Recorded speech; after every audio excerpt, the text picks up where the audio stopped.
What did that first year of being a mum look like? Did you find yourself sort of finding a rhythm and things lifting? I think I did a thing which is very common. Yep. And I really wish women didn't do it. And I'm now the person saying, oh, just enjoy it. Like, live your life with this baby that you've wanted so much. But my diary was ridiculous because it was some stuff that was moved from COVID, and it was some stuff that I didn't want to say no to because I didn't know what it'd be like to do it with a 4-month-old baby. Yeah. And now I see other people going through it, and I think it's so rubbish about our industry that we think we're so replaceable. Yeah. There's no loyalty, there's no guarantee, and that's how we earn money. Yeah. So it's not if like we're not working, we don't get maternity leave. There is nothing else. So it's your investment in now and investment in future, and it's the fact that you worked really hard to get here, and this is your passion and your joy and who you are. So I was just working full time. I did 3 documentaries with him at 4 months old, and it was so horrible. And I had to get a nanny to come with me. My husband came on the first one, and then he just went, I can't do this for you. And he was right to say it. He couldn't. Yeah. It was moving hotels. It was these 7-hour drives across Greece. It wasn't fun, and he was then alone with a baby. Uh-huh. With Albie, it was much, much better that I hadn't imposed a ridiculous diary, and I did have much more time. How early had you gone back with Theodore? I feel like 5 weeks, but I think I probably did a gig after 3 weeks. But gigs is different because you just leave the house for a couple of hours and you come back. Yeah. And also with stand-up comedy, and it's the most beautiful job because you are who you are. Like if you're crying, that's who you are. If you're really tired, you are. If you're mad, and I kept my coat on, that's who you are. And it's allowed. You've come to be you. It's not acting. But is that hard though when you've got set material and now you're like, well, you don't know. You write material for where you are. Right. So you don't go in there and go, so I'm single. Like Tinder's really hard. You go out and go, just had a baby 3 weeks ago. I'm really mad. I've only just stopped crying. And so you get to you very, very much reflect where you are. And is there something quite freeing in that? It's amazing. Yeah, I think it's amazing because it's genuine human connection with people. And people can relate to what you're saying. Yeah, lots of them do. You hearing that back instantly must make you feel like... Oh. Yeah, laughter is 2 things. One, it's saying it's okay. Mm-hmm. We're all fine. And the other one is you're talking about something human that we absolutely all relate to. And talking about having children, if it's in the right way, you're talking to everyone at once. You're talking to people who don't think they're going to have them, people who definitely don't want to have them, people who can't have them, people who've got them, people who've got old ones and a sofa. You're addressing them all at once from a point in time. Yeah.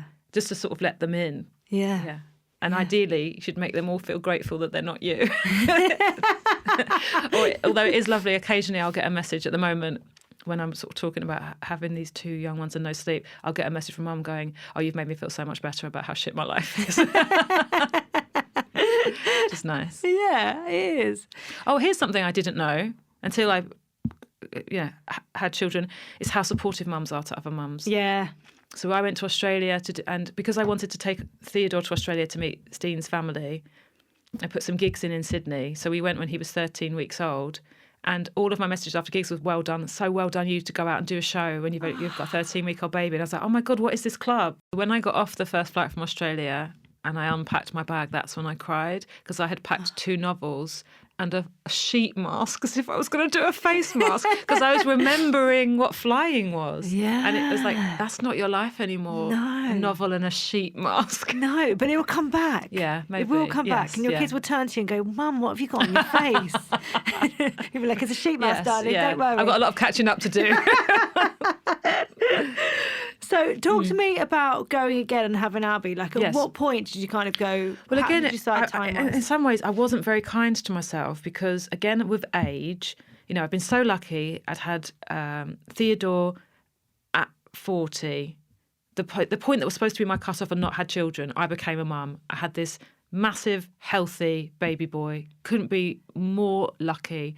But we had 5 frozen embryos from that round of IVF. And again, I did this maths of like, if I'm going to do all of those embryos, so I went and had the scan and checked that I was recovering from the C-section. And it's like, if I'm going to recover from all these embryos, how many can they do a year? I was working out the maths, and how much of my life can I ruin if I'm about to get a failed pregnancy, or like a failed round. And I said to Steen, I don't want to do more eggs. So it will just be giving these embryos their chances. And that's what I was basically working out over 18 months, 2 months to recover in between. And so I started when Theo was 10 months because that's, if I had then got pregnant, it would have been 11 months, and that was enough recovery from the C-section. And it was all about giving it the best shot so that we knew we had tried, because I didn't think it would work again. Yeah. And then I was such a bad mood on the day of the transfer. I'd been to see an acupuncturist, and for some reason, maybe it was even just lying down for half an hour relaxing, all this rage. Suppressed rage. And I was like, this is a terrible idea. I don't want to do it. We can't deal with the 10-month-old we've got.